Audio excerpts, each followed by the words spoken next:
नमस्कार दोस्तों, स्वागत है आपका आपके अपने यूट्यूब चैनल पर। तो जैसा कि आप लोग स्क्रीन पर देख पा रहे हैं, आज की हमारी वीडियो एसएससी स्टेनोग्राफर 2024 का आपका जो स्किल टेस्ट है, उसके रिगार्डिंग होने वाली है। इस वीडियो में हम आप लोगों को एक प्रॉपर टाइम टेबल, एक प्रॉपर शेड्यूल प्रोवाइड करवा रहे हैं।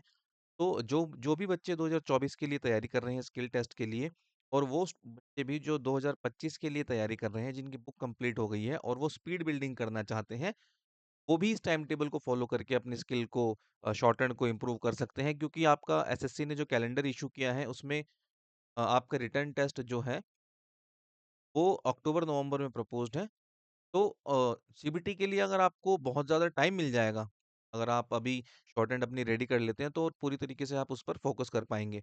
तो जो 2024 वाले बच्चे हैं, जो 2024 का सीबीटी हुआ है उसका स्किल देंगे, जो कि आपका फ़रवरी या मार्च में होने वाला है। वो तो इसको पूरी तरीके से फ़ॉलो कर ही सकते हैं, साथ ही साथ 2021 के लिए जो बच्चे तैयारी कर रहे हैं, वो भी इस टाइम टेबल को फ़ॉलो कर सकते हैं। आप लोगों के लिए भी ये बहुत ज़्यादा बेनिफिशियल रहने वाला है। वीडियो स्टार्ट करने से पहले मैं आप लोगों को बता देता हूँ कि हमने अपना टारगेट बेंच लॉन्च किया हुआ है, जिसमें बच्चे 2024 के लिए जो तैयारी कर रहे हैं या फिर जो अपनी स्पीड बिल्डिंग करना चाहते हैं 2025 वाले एग्ज़ाम के लिए, वो इस बैच में एनरोल करके बहुत अच्छी अपनी शॉर्टहैंड को की प्रोग्रेस को देख रहे हैं खुद से और बहुत ज़्यादा वो खुश भी हैं कि इतने कम टाइम में उनकी इतनी अच्छी ग्रोथ जो हुई है। तो अगर आप भी चाहते हैं कि टारगेट बैच में एनरोल करके आप स्किल टेस्ट की तैयारी हमारे साथ करें, तो इसके लिए आपको रुपीज़ 1999 की पेमेंट करनी होगी। ये वन टाइम पेमेंट रहेगी आपकी, कि कोर्स की वैलिडिटी रहेगी स्किल टेस्ट 2024 तक। बैच को परचेज़ करने के लिए या उससे रिगार्डिंग आपको कोई इन्फॉर्मेशन चाहिए तो नीचे दिए गए इस नंबर पर आप हमसे व्हाट्सएप के थ्रू कॉन्टैक्ट कर सकते हैं। और व्हाट्सएप कम्युनिटी ग्रुप जो हमारा है उसका लिंक आपको डिस्क्रिप्शन बॉक्स में मिल जाएगा। आप ग्रुप को जॉइन करके अपनी शॉर्टहैंड के जो डाउट्स एंड क्वेरीज़ हैं, वहाँ पर सॉल्व कर सकते हैं। तो आइए चलिए वीडियो को शुरू करते हैं। देखिए ये है वो टाइम टेबल जो हम आप लोगों को देने वाले हैं। टाइम टेबल बताने से पहले मैं आप लोगों को कुछ इम्पोर्टेंट बातें बता देता हूँ। देखो जब भी कभी स्किल टेस्ट की तैयारी स्टार्ट होती है ना, तो बच्चे ना कुछ गलतियाँ करते हैं। बहुत मतलब ये मेजर इम्पैक्ट डालती है उनकी तैयारी पे और उनके सिलेक्शन पे। होता क्या है जनरली कि जैसे ही स्किल टेस्ट की तैयारी स्टार्ट हुई, आपके मार्क्स पता चले आपको, तो सभी स्टूडेंट स्किल टेस्ट की तैयारी स्टार्ट कर देते हैं। ऐसे में उनका सारा ध्यान रहता है कि किस तरीके से उनकी एक्यूरेसी ठीक हो। मतलब ये जो ट्रांसक्रिप्शन वो कर रहे हैं, उसमें किस तरीके से उनकी गलतियाँ कम से कम आएँ। है ना? ये सबका फ़ोकस इसी तरफ चला जाता है और इसी की वजह से जो बाकी सारी हमारी चीज़ें हैं, उन पे हम कम ध्यान दे पाते हैं। अब ऑब्वियस सी बात है किसी चीज़ पे आप कम ध्यान दोगे तो वो कहीं न कहीं आपकी कमज़ोर होती जाएगी। है ना? सारा ध्यान क्योंकि हमारा गलती पे होता है, हम दिन में 2-2 3-3 ट्रांसक्रिप्शन कर रहे होते हैं और कहीं न कहीं इससे हमारी एक्यूरेसी तो ठीक हो जाती है। जब आप इतने टाइम तक एक ही चीज़ के ऊपर काम करोगे तो एक्यूरेसी तो आपकी ठीक होगी, पर लेकिन कहीं न कहीं आपकी स्पीड कम होने लगती है। टाइपिंग आपकी जाने लगती है, ठीक है? और एक और बच्चों को कन्फ्यूज़न होता है कि नए वर्ड्स और प्रीवियस आउटलाइन्स को कैसे रखें। पहला तो सबके लिए टास्क यही होता है कि कैसे उनको ज़्यादा से ज़्यादा नए वर्ड्स पता चलें, है ना? ताकि वो अगर स्किल टेस्ट में वो वर्ड्स आएँ तो वो ईज़िली लिख पाएँ प्रैक्टिस करने के बाद। और दूसरा, प्रीवियस आउटलाइन्स पे बच्चे बहुत कम ध्यान दे पाते हैं। ये मेन की फैक्टर्स हैं जो आपको स्किल टेस्ट को क्लियर करने के लिए बहुत ज़रूरी हैं। क्या? आप अपनी स्पीड पर भी काम करिए साथ-साथ, एक्यूरेसी तो आपकी हो ही रही है क्योंकि आप ट्रांसक्रिप्शन कर रहे हैं, ठीक है? टाइपिंग आपकी टाइपिंग को अलग से टाइम देना बहुत ज़रूरी है क्योंकि वहाँ पे आपको ग्रेड डी के लिए 50 मिनट और ग्रेड सी के लिए जो 40 मिनट मिलेंगे, जितनी जल्दी से जल्दी आप मैटर को टाइप कर लोगे ना, उतनी ही जल्दी आप उसको मैच कर पाओगे। और ग्रेड सी के लिए तो ये टास्क और ज़्यादा टफ हो जाता है क्योंकि इसमें आपको 1000 वर्ड टाइप करने होते हैं 40 मिनट के अंदर, राइट? तो 40 मिनट के अंदर 1000 वर्ड टाइप भी करने और फिर मैच भी करने, ये अपने आप में बहुत मुश्किल काम है। इसके लिए आपकी टाइपिंग का स्ट्रॉन्ग होना बहुत ज़रूरी है। तो ये 4 चीज़ों पे हम काम करेंगे और अब मैं आप लोगों को जो टाइम टेबल बताने वाला हूँ ना, इस टाइम टेबल को आप फ़ॉलो करेंगे स्किल टेस्ट तक और आप अपनी इम्प्रूवमेंट को खुद ही देख पाओगे 1 हफ्ते से 10 दिन के अंदर के इसको फ़ॉलो करने के बाद आपके जो हैं स्टैंडर्ड्स कैसे अप हो रहे हैं। ठीक है? चलिए मैं टाइम टेबल बताता हूँ और वो टाइम टेबल इन चारों चीज़ों पे आपकी फ़ोकस करवाएगा। आपकी स्पीड बिल्डिंग भी होगी, आपकी एक्यूरेसी पे भी ध्यान जाएगा, टाइपिंग को भी आपको टाइम मिलेगा उसको अलग से करने के लिए और साथ ही साथ न्यू वर्ड्स और प्रीवियस आउटलाइन्स को कैसे याद करना है, ये भी बताऊँगा मैं अभी। देखिए, ये टाइम टेबल आप लोगों का होना चाहिए स्किल टेस्ट 2024 जब तक नहीं हो जाता। अगर आप चाहते हैं कि स्टेनोग्राफी में आपका सिलेक्शन हो 2024 वाले एग्ज़ाम में, तो इस टाइम टेबल को आपको पूरे तरीके से फ़ॉलो करना चाहिए मेरे हिसाब से। ये एक पूरी कॉम्पैक्ट स्ट्रैटेजी है जिसमें दिन के हर एक टाइम पे एक स्लॉट दिया हुआ है आपको, ठीक है? आप इसको फ़ॉलो करिए। मैं थोड़ा एक्सप्लेन कर देता हूँ आप लोगों को कैसे। देखिए अब 10 बजे से मान लीजिए नॉर्मली दिन शुरू होता है। तो सबसे पहले हम बात करते हैं, यहाँ पे मैंने बताया था स्पीड की ना, तो स्पीड के लिए क्या करेंगे आप? देखिए, स्पीड मेंटेन रखना बहुत ज़रूरी है स्किल टेस्ट के टाइम पे, नहीं तो हमें प्रॉब्लम होती है फिर मेन एग्ज़ाम में। इसके लिए क्या करेंगे, जो भी आप पैसेज करेंगे ना, मतलब जिसकी आप प्रैक्टिस करने वाले हो, लाइक अभी जनरली तो 800 वर्ड की प्रैक्टिस करनी होती है ना, और 1000 वर्ड की करते हैं ग्रेड सी वाले। तो जो भी आप पैसेज की प्रैक्टिस करने वाले हो, डिक्टेशन लिखनी बहुत ज़रूरी है उनकी। डिक्टेशन ज़रूर लिखना, और डिक्टेशन लिख के उनकी डबलिंग करना, प्रैक्टिस करना डबलिंग करके, और फिर उनकी डिक्टेशन ज़रूर लिखना। इससे आपकी स्पीड मेंटेन रहेगी और हाई स्पीड पे ना। तो जो भी मैटर आप टाइप कर जिसके आप स्केच बनाने वाले हो, ठीक है? उसकी आप आधे घंटे के लिए, चाहे आप 800 वर्ड की तैयारी कर रहे हो या 1000 वर्ड की कर रहे हो, आधे घंटे के लिए, हाफ एन आवर, आपको सेम उसी पैसेज को टाइप करना है, ठीक है? आप केसी से कर रहे हो या किसी दूसरे मैटर को कर रहे हो, आपको सेम आधे घंटे तक स्केच बनाने से पहले, प्रैक्टिस स्टार्ट करने से पहले आपकी टाइपिंग होगी, ठीक है? तो आपने टाइप किया उस मैटर को आधे घंटे तक, जो भी आप स्केच बनाने वाले हो। ठीक है जी, फिर आपको 10:30 से लेके 1:30 तक का टाइम है आपके पास स्केच और डबल करने का। अब जो बच्चे पहली बार इस वीडियो को देखेंगे कि स्केच कैसे बनाते हैं और डबलिंग कैसे करते हैं, आप चैनल पे जाइए, आपको बहुत सारी वीडियोस मिल जाएंगी जिसमें हमने अच्छे से समझाया है कि स्केच किस तरीके से बनाने होते हैं, प्रैक्टिस कैसे करें और फिर उसको डबल कैसे करें जिससे आपकी स्पीड बहुत जल्दी इंप्रूव हो। ठीक है?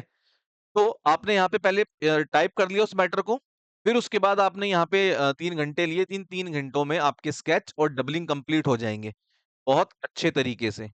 ठीक है? अब क्योंकि आपको यहाँ पे टाइम हो जाएगा और ये लंच का भी टाइम हो जाता है, तो फिर आप यहाँ पे रेस्ट लेंगे 1 घंटे का, क्योंकि ज़्यादा कंटिन्यूटी में पढ़ोगे तो फिर हेल्थ पे भी इफ़ेक्ट पड़ेगा आपकी ना, तो थोड़ा रेस्ट ले लेकर, ठीक है? आपका रेस्ट हो गया यहाँ पर 1 घंटे का, ठीक है? अब 2:30 बजे से आपको क्या करना है, अब 2:30 से आपको करनी है सीएनटीसी। देखो ट्रांसक्रिप्शन ना 2 तरीके की होती है। ट्रांसक्रिप्शन 2 तरीके की होती है। एक होती है सीन और एक होती है अनसीन।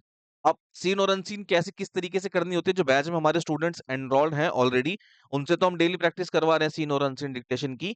आप लोगों को भी मैं बताना चाहता हूँ कि क्योंकि हम चाहते हैं कि सभी स्टूडेंट्स की ग्रोथ हो। तो सीएनटीसी क्या होती है? सीएनटीसी वो होती है कि हम देख के हमने स्केच बनाया और फिर उस मैटर को हमने टाइप कर लिया। इससे हमारी हैबिट बढ़ती है कि किस तरीके से आप अपनी आउटलाइन्स को याद रखते हैं। आपकी स्पेलिंग मिस्टेक्स ठीक होती हैं क्योंकि आपको आउटलाइन्स पढ़ के टाइप करना होता है, तो आपको पता चल जाता है कि कौन-कौन सी स्पेलिंग्स आपकी गलत हो रही हैं, राइट? और सी अनसीन टीसी तो सभी को पता है, जो मेन एग्ज़ाम के लिए तैयारी करते हैं हम, अनसीन होती है वो आपने कभी सुनी नहीं होती, उसको सुन के हमें लिखना और फिर उसको टाइप करना विदिन टाइम लिमिट। सेम इसी तरीके से हम सीन टीसी पर भी काम करते हैं, ठीक है? ये भी टाइम बाउंड मैनर में ही रहता है सब कुछ। बस इसमें फ़र्क इतना होता है कि इसका पैसेज आप देख के खुद ही स्केच बनाते हैं और देन फिर आगे उसको प्रोसीड करते हैं। तो इसके लिए क्या करना है आपको, देखिए आपके के पा यहाँ पे ना आपके पास आधे घंटे का टाइम है, 30 मिनट का। ये 2:30 से 3 बजे के बीच में क्या करना है आपको, सीएनटीसी का स्केच बनाना है। अब जो ग्रेड डी वाले हैं 800 के लिए और 1000 वर्ड के लिए करेंगे ग्रेड सी वाले, ठीक है? तो यहाँ पे आपने स्केच बनाया, ऑलराइट? स्केच बनाने के बाद प्रॉपर उसी वे में जिस तरीके से स्किल टेस्ट होता है, हमें इसको फॉलो करना है। कैसे? आपको 9 मिनट का टाइम लेना है, या इसको टाइम को आप कम भी कर सकते हैं जैसे-जैसे आपकी स्पीड अभी बढ़ती जाएगी। अभी फिलहाल के लिए क्योंकि कई सारे स्टूडेंट इसको पहली बार ही अटेम्प्ट करेंगे, तो वो 9 मिनट का टाइम ले सकते हैं। 9 मिनट का टाइम लिया, इसमें हमने क्या किया, पैसेज को रीड किया। जो हमने शॉर्ट हैंड को देखकर इंग्लिश को देखकर शॉर्ट हैंड में लिखा है ना पैसेज, उसको हमने रीड किया, ठीक है? रीड कर लिया, अब उसके बाद हम टाइमर लगाएँगे और फिर इस मैटर को टाइप करेंगे, चाहे आप 800 वर्ड कर रहे हैं या फिर आप 1000 वर्ड कर रहे हैं। यही होता है ना, डिक्टेशन ली, उसको रीड किया और फिर उसको टाइप किया। तो सेम इसी तरीके से इसको फ़ॉलो करते हैं। यहाँ पे सिर्फ़ डिफरेंस इतना है कि आपने डिक्टेशन नहीं ली, स्केच को देख के बनाया जिसमें आप प्रॉपर फुल स्टॉप वगैरह सब लगाते हैं, ठीक है? तो ये हो गई आपकी सीएनटीसी। अब सीएनटीसी का अब बच्चे कन्फ्यूज़ मत होना इसको लेके कि सीएनटीसी कैसे होती है, बड़ा ही सिंपल है। आप देख के अपनी शॉर्टहैंड का एक स्केच बनाइए, ठीक है? 800 वर्ड का या 1000 वर्ड का, 9 मिनट का टाइमर लगाइए, उसको रीड करिए और उसको रीड करने के बाद एक टाइम बाउंड मैनर में ही उसको टाइप कीजिए। लाइक आपके ग्रेड सी के लिए कितने मिनट्स मिलते हैं या ग्रेड डी के लिए कितने मिनट्स मिलते हैं, उतने ही मिनट के अंदर उसको टाइप करना है और कोशिश करना है कि जल्दी से जल्दी वो टाइप हो ताकि उसको हम शॉर्ट हैंड से अपनी मैच कर पाएँ। मैच करना बहुत ज़रूरी है, बहुत गलतियाँ पता चलती है उससे हमें। ठीक है? तो ये हो गई आपकी सीन, ये आपका सीन ट्रांसक्रिप्शन का स्केच हो गया और यहाँ पे आपको टाइम मिल गया सीन ट्रांसक्रिप्शन करने का। और फिर आप क्या करेंगे, 15 मिनट बहुत है आपके उसको चेक करने के लिए। सिर्फ़ इतना नहीं है कि करके हमने छोड़ दिया। उसको प्रॉपर उसी तरीके से चेक करना है जैसे आप अपनी उसको चेक करते हैं ट्रांसक्रिप्शन को। कि कौन-कौन से वर्ड्स कैपिटल हैं, कहाँ-कहाँ कॉमा की मिस्टेक है, ये सारी चीज़ें, ठीक है? ये सारी चीज़ें हमें करनी होती है सीएनटीसी करते टाइम। तो ये एक मिनी वर्ज़न हो गया आपके स्किल टेस्ट का। बस इसमें डिफरेंस ये होता है कि आपको पता होता है कि आपने क्या लिखा है, क्योंकि पैसेज को देख के आपने स्केच बनाया होता है। ठीक? उसके बाद जब आपकी सीएनटीसी चेक हो जाती है, तो ये 2 घंटे का काम करने के बाद फिर आप एक चाहें तो एक ब्रेक ले सकते हैं। पर लेकिन अगर आप चाहें तो इसको यूज़ भी कर सकते हैं अपनी टाइपिंग के लिए, अलग से। अलग से टाइपिंग कैसे करनी है, आपको केसी की कोई भी मैगज़ीन उठाइए और उसकी इंग्लिश को देख के आप टाइप करना स्टार्ट कर दो, ठीक है? इससे जो वर्ड्स एग्ज़ाम में पूछे जाते हैं, जो जिस तरीके की लैंग्वेज एग्ज़ाम में पूछी जाती है ना, उससे आपको काफ़ी ज़्यादा हेल्प मिलेगी, ठीक? तो मान लीजिए आपने एक ब्रेक ले लिया, तो अब यहाँ पे आपके पास 7 से 8 बजे 6 से 7 बजे का टाइम बचेगा। तो इस 6 से 7 बजे के टाइम को हम कैसे यूज़ करेंगे? देखो यहाँ पर क्या किया था हमने, यहाँ पर हमने स्केच बनाए थे ना, स्केच बनाए थे, डबलिंग की थी हमने यहाँ पे, ये हमने डबलिंग भी की यहाँ पे। अब इसी काम को यूज़ करना है हमें 1 घंटे के लिए यहाँ पे स्केच और डबलिंग की तरह। यहाँ पे हमें लिखनी है वो डिक्टेशंस, जो हमने पैसेज वहाँ पे प्रैक्टिस किया था ना ऊपर, उसकी डिक्टेशंस लिखनी है हमें। टाइम को आप चाहें तो शिफ्ट भी कर सकते हैं, स्केच बनाने के तुरंत बाद भी डिक्टेशन लिख सकते हो। पर लेकिन मैं सजेस्ट करूँगा कि थोड़ा बाद में करना, इससे आपको रिकॉल करने की पावर आपकी बढ़ेगी, क्योंकि थोड़ा गैप आ गया ना बीच में। प्रैक्टिस तो आप इतनी कर चुके हो, यही तो सीखना है हमें कि वर्ड्स को कैसे रिकॉल करके हमें वहाँ पे एग्ज़ाम में लिखना है, ठीक है? अब मैं बताता हूँ कि डिक्टेशन लिखनी कैसे है। देखो, जो आपने प्रैक्टिस की, अब ना आपने मान लो अभी 400 वर्ड की या 800, मान लीजिए 800 वर्ड की प्रैक्टिस कर रहे हो, अभी तो स्किल पास भी आ गया है ना। तो 800 वर्ड की प्रैक्टिस की आपने, क्योंकि आप स्केच और डबलिंग उसकी बना चुके थे अच्छे से, एक आपने ली उसकी डिक्टेशन। अब आप प्रैक्टिस करने के बाद भी ना बहुत सारे वर्ड ऐसे होते हैं कि आपका ना हाथ रुकेगा उन आउटलाइंस के ऊपर। कुछ आउटलाइंस ऐसी निकल के ज़रूर आती हैं जो एक बार में बनेंगी ही नहीं प्रैक्टिस और स्केच करने के बाद भी। तो आपको क्या करना है, इनको अलग से नोट कर लेना है, ठीक है? अलग से इनको नोट कर लो और नोट करने के बाद क्या करो, इनकी अलग से प्रैक्टिस करो, उन आउटलाइंस की जिन पे आपका हाथ रुक रहा था।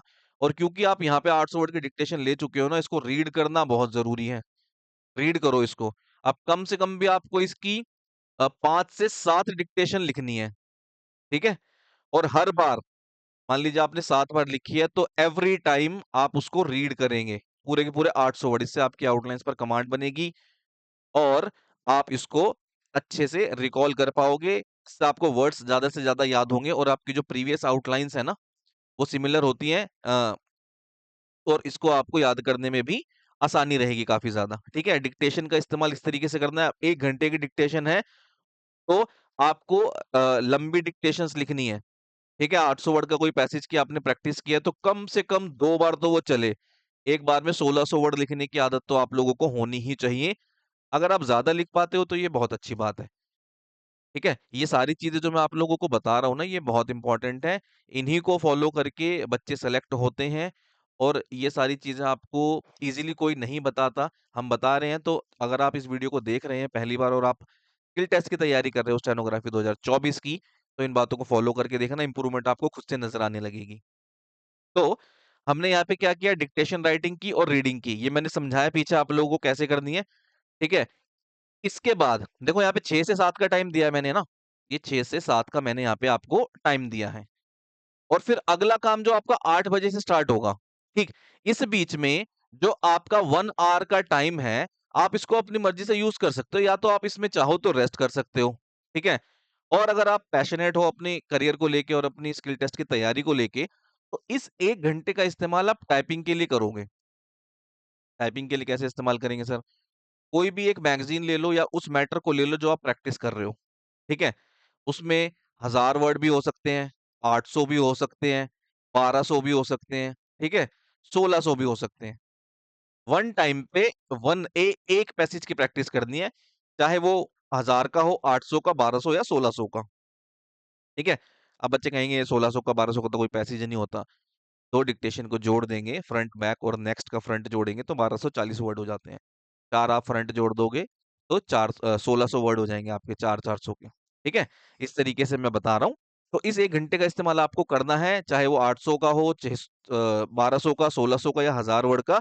इस 1 घंटे में उसकी ही टाइपिंग को रिपीट करना है आपको। मान लीजिए आपने 30 मिनट में कर दिया टाइप, ठीक है? 30 मिनट में टाइप हो गया तो इंग्लिश को देख के, मेन बात क्या है यहाँ पे आपको इंग्लिश को देख के करना है टाइप। ठीक है? नॉर्मली तो बच्चे कैलाश चंद्र का इस्तेमाल करते हैं, कैलाश चंद्र की मैगज़ीन उठाइए और उसकी इंग्लिश को देख के टाइप करना स्टार्ट कर दो। या आपकी टाइपिंग यहाँ से स्ट्रॉन्ग होती जाएगी और आपका हाथ उन वर्ड्स के ऊपर सेट होता जाएगा जो आपको प्रॉब्लम होती है बनाने में, ठीक है? तो इस तरीके से आप इस स्लॉट का टाइपिंग के लिए यूज़ कर सकते हैं और अगर चाहें तो आप इसमें ब्रेक भी ले सकते हैं, ये आपकी मर्ज़ी है। उसके बाद टाइम स्टार्ट हो जाता है आपका क्लास का। 8 से 9 आपकी क्लास होती है। एसएससी बूस्टर का जो ये जो बैच मैंने बताया था ना आपको, बच्चे बैच में जो एनरोल हैं, इनकी क्लासेस होती हैं। उसके बाद आप जो बच्चे एनरोल नहीं है बैच में, वो अपनी क्लासेस करेंगे। ऑब्वियसली जो ऑफलाइन जाते हैं या कहीं और ऑनलाइन करते हैं, वो अपनी क्लासेस करेंगे। तो ये आपका क्लास का टाइम रहेगा, ठीक है? अब क्लास में एक एक स्पेशल पर्क क्या है ना, जो बच्चे मतलब बैच की तैयारी कर रहे हैं, देखो, ये तो मैंने तुम्हें बताया टाइम टेबल पूरे हफ्ते का, ठीक है? कि मंडे से लेके फ्राइडे तक आपको क्या करना है। और ये जो दिन बचे ना हमारे, तो सैटरडे और संडे, ये आपके पूरी तरह से रिवीजन का काम करेंगे, ठीक है? सैटरडे और संडे को रिवीजन करनी है आपको, आपने पूरे हफ्ते जो किया है, जो आपने यहाँ पर स्केच बनाए पूरे हफ्ते, उनको आपको रिवाइज करना है, ठीक है? 3 टीसी में आपकी जो गलतियां हुई हैं, उनको आपको याद करना है, उनको एक एक जगह नोट करते चले जाओ, ऐसे गलतियां कम होंगी तुम्हारी, ठीक है? क्लास में जो बातें आपको बताई जा रही हैं, उनको फॉलो करना है आपको। डिक्टेशन लिखते टाइम जो आपकी आउटलाइंस गलत हो रही थी, उनको रिकॉल करना है आपको। ये है सैटरडे संडे का आपका प्लान। ओके, तो इस तरीके का टाइम टेबल अगर आप फॉलो करते हो तो आपके स्किल टेस्ट क्वालिफाई करने के 99.99 चांसेस रहेंगे, क्योंकि ये सारी बातें फॉलो करके ही किसी भी स्किल टेस्ट को क्लियर किया जा सकता है। इसमें सारी चीजें कवर हो जाती हैं। आपकी स्पीड बिल्डिंग हो गई, आपकी एक्यूरेसी हो गई। जब आप सीन ट्रांसक्रिप्शन करेंगे, अनसीन ट्रांसक्रिप्शन करेंगे, तो आपकी गलतियां तो ऑब्वियसली कम होंगी ना। देखो, हमने यहाँ पे सीन ट्रांसक्रिप्शन कर ली और क्लास के अंदर हम डिक्टेशन प्लस ट्रांसक्रिप्शन तो डेली करेंगे ही, जो क्लासेस चलती हैं। तो इस तरीके का टाइम टेबल हम बच्चों से फॉलो करवा रहे हैं। और एक स्पेशल बात और मैं बताना चाहता हूँ आपको, जो भी बच्चे हमारे साथ तैयारी कर रहे हैं ना, हमारे साथ जो इन फ्यूचर तैयारी करेंगे या फिर अभी जो बच्चे तैयारी कर रहे हैं, ये जो टाइम टेबल मैंने आपको बताया है ना, इस टाइम टेबल को ये हम बच्चों को देने वाले हैं, इनके स्लॉट, ठीक है? और ये मिलेगा, डेली का होमवर्क है ये आप लोगों का। डेली का होमवर्क है ये बच्चों का, जो बच्चे हमारे साथ तैयारी करेंगे, ये उनका डेली का होमवर्क रहेगा। ये पूरा का पूरा चार्ट बच्चों को दिया जाएगा और हर एक कॉलम इसका इस तरीके से टिक होना चाहिए, ऐसे। जैसा हमने 30 में टाइपिंग की थी, हमने फिर स्केच बनाया, डबलिंग कर ली, सीएनटीसी कर ली, रीडिंग में आपने सीएनटीसी कर ली है, फिर सीएनटीसी को हमने चेक किया और चेक करने के बाद हमारी मिस्टेक्स ये रहीं। मिस्टेक्स में क्या चीजें बतानी होती हैं आपको? सबसे पहले आप मुझे बताएंगे कि टाइप करने का टाइम कितना लगा आपको। फिर आप मुझे बताएंगे मैच करने का टाइम कितना रहा आपका, कि आपने कितने वर्ड्स मैच किए कितने मिनट में। और फिर आप मुझे बताएंगे मिस्टेक्स, ठीक है? कि सर इतनी मिस्टेक आई थी हमारी उस पैसेज में जो हमने देख के स्केच बनाया था। ओके? तो ये सारी चीज़ें आप मुझे बताएँगे। और शाम को डेली जो आपकी ये 8 और 9 बजे का टाइम है, इससे पहले सारे के सारे बच्चे अपना होमवर्क सबमिट कराएँगे, क्योंकि ये आपका प्रोग्रेस चार्ट रहेगा और आपको खुद भी पता रहेगा कि आपने कितनी मेहनत की है। ठीक है? ये सारा आपका चार्ट रहेगा और आपके पास प्रोग्रेस चार्ट रहेगा, साथ ही साथ आपको पता चलेगा कि आपने कितना हार्ड वर्क किया है और कितनी चीज़ें आपने मिस की हैं। सभी स्टूडेंट इसको फॉलो करेंगे। जो बच्चे हमारे साथ तैयारी नहीं कर पा रहे हैं या कहीं और जा रहे हैं, तो वो भी इस टाइम टेबल को फॉलो कर सकते हैं अपनी इंप्रूवमेंट के लिए। और जो हमारे साथ तैयारी करेंगे इन फ्यूचर या जो कर रहे हैं, उनसे उनको तो ये डेली का काम रहेगा, इतना काम उनको डेली करके सबमिट करवाना ही करवाना है, अगर उनको अपना स्किल टेस्ट चाहिए क्लियर, कि सर हमारा स्किल टेस्ट क्लियर हो। तो ये सारी बातें आपको फॉलो करनी ही पड़ेंगी। और अच्छे से मैंने समझाया, उसके बाद भी अगर किसी बच्चे को कोई डाउट रह जाता है ना, तो ये जो नंबर नीचे दिया गया है, इस नंबर पे आप हमसे कॉन्टैक्ट कर सकते हैं, ठीक है? और बैच की एक स्पेशल फीचर ये रहता है हमारा, जो मैंने आपको स्टार्टिंग में बताया था, कि आप पर्सनल मेंटरशिप मिल जाएगी आपको। और अब तो पूरी एक प्रॉपर टाइम टेबल ही आप लोगों को दे दिया गया है। इसी टाइम टेबल को हम बच्चों से फॉलो करवाएँगे, जैसे उनकी टाइपिंग शॉर्टहैंड की स्पीड, टाइपिंग की स्पीड, एक्यूरेसी, प्रीवियस वर्ड्स जो उनके रह जाते हैं वो सैटरडे संडे में हो जाएँगे। और जो नए वर्ड्स हैं उनको वो तो डेली हम बताते ही रहते हैं कि किस तरीके से आपको अपनी शॉर्टहैंड को आगे लेकर जाना है। तो ये थी आज की आपकी वीडियो, जिसमें हमने टाइम टेबल बताया। जो भी बच्चे चाहते हैं कि उनका स्किल टेस्ट क्लियर हो 2024 का, टाइम टेबल को फॉलो करिए, आपको खुद से इंप्रूवमेंट नज़र आने लगेगी, वो भी बहुत जल्दी। आई होप ये वीडियो आप लोगों को अच्छी लगी हो। वीडियो आप लोगों को पसंद आई हो तो कमेंट बॉक्स में ज़रूर बताना। और साथ ही साथ और किस टॉपिक पर आप वीडियो चाहते हैं या कौन से टॉपिक्स पर आप लोगों को प्रॉब्लम आ रही है तैयारी करते टाइम, वो कमेंट बॉक्स में आप लोग बता सकते हैं, हम उन पे वीडियो बना देंगे ताकि आप लोगों की हेल्प हो सके।